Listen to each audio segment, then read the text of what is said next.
ナスやズッキーニを加えて野菜スープを作ったら、具材はぜひラタトゥイユに変身させましょう。皆さんこんにちは。基本の野菜スープ、愛のスープは4種類の野菜で作ります。この4種類で作ると味のバランスが良く、適度な甘みがあり、飽きが来ないと思います。それに加え、季節の野菜を 2,3 種類加えると栄養素の種類も増え、お互いの相乗効果で抗酸化力もアップすると言われています。今日は夏野菜のナス、ズッキーニ、パプリカを加えて野菜スープを作り、具材をラタトゥイユに変身させる具材革命第2弾です。こうした汁を飲んで夏野菜から抗酸化力をいっぱいいただき、煮た野菜は毎日の食卓を彩り豊かに大活躍する常備菜です。ぜひ最後までご覧ください。スープを作る前に基本のスープの補足をさせてくださいね。愛のスープの作り方は、玉ねぎ、人参、かぼちゃ、キャベツをそれぞれ 100g に水が1リットルでしたよね。つまり野菜1に対して水が 2.5 倍です。この水の量を2倍にすると、より味の濃い美味しいスープができます。もちろん同じ汁の量には抗酸化力が高くなっていると思われます。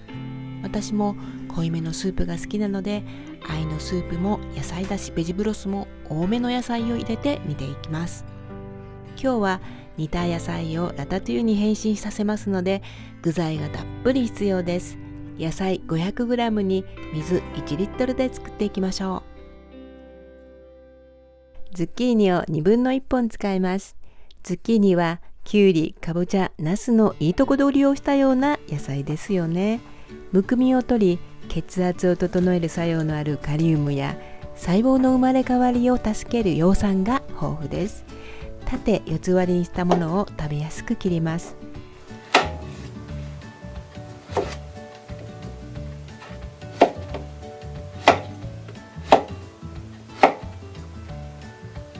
小ぶりなナスも1本使います。ズッキーニを入れる代わりにナスを多めに入れるのもいいかもしれません。この動画でお伝えしたように、ナスにはナス特有のナスニンというファイトケミカルが含まれています。夏の強い紫外線を浴びた野菜は、自分の身を守るため強力な抗酸化作用があるファイトケミカルをたくさん生み出すのですね。ナスもズッキーニと同じように切ります。ヘタのところはファイトケミカルが豊富ですので、一緒に煮て出来上がりに取り出すか野菜だしに回してくださいね。パプリカも2センチ角に切り、ズッキーニ、ナスと合わせて 300g にしました。あと定番の野菜を 200g 用意します。今日はキャベツにお休みしてもらって、玉ねぎ、人参、かぼちゃを合わせて 200g にします。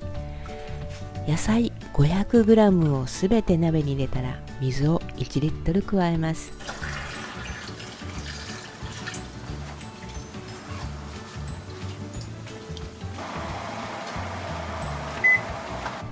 沸騰してきたら蓋をして弱火で20分です。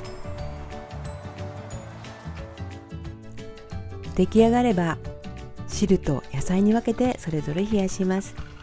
夏場は特に常温で時間をかけて冷ますと抗酸化力が落ちてしまいます。夏の野菜スープの注意点はこちらに詳しく説明していますのでご覧ください。出来たての野菜のスープの味は格別です。今日の6種類の野菜のバランスはとてもよく、それぞれの野菜の香りと味が仲良く混ざり合っています。このこした汁には抗酸化力の 70% から 80% が流れ出ていると言われています。また野菜スープを作る場合、野菜の種類を増やしすぎると味が複雑になりすぎて美味しさが半減する場合がありますので、気をつけてくださいね。このスープで煮た野菜たちをラタトゥイユに変身させていきましょう。にんにく1かけらをみじん切りにして、オリーブ油大さじ 2,3 杯とともに弱火にかけます。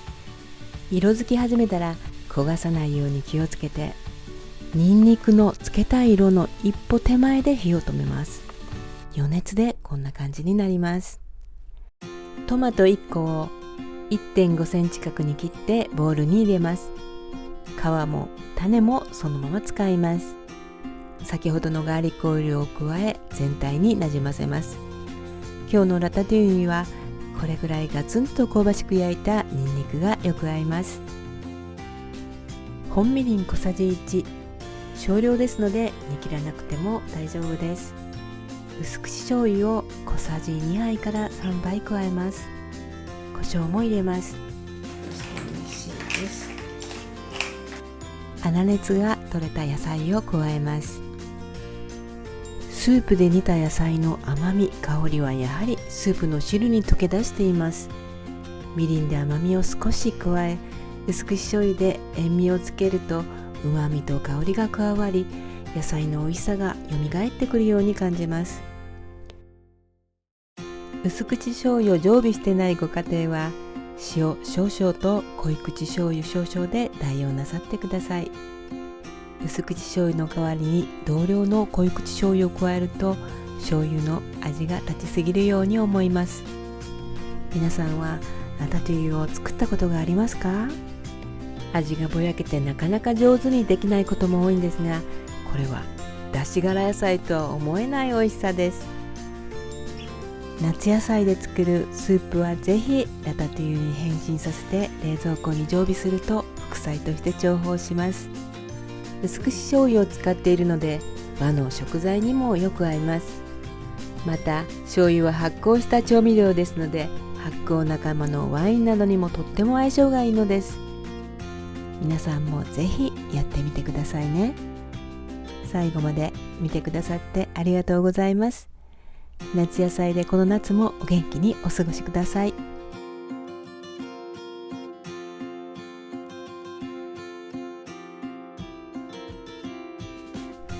ではまた次回の動画でお会いいたしましょう。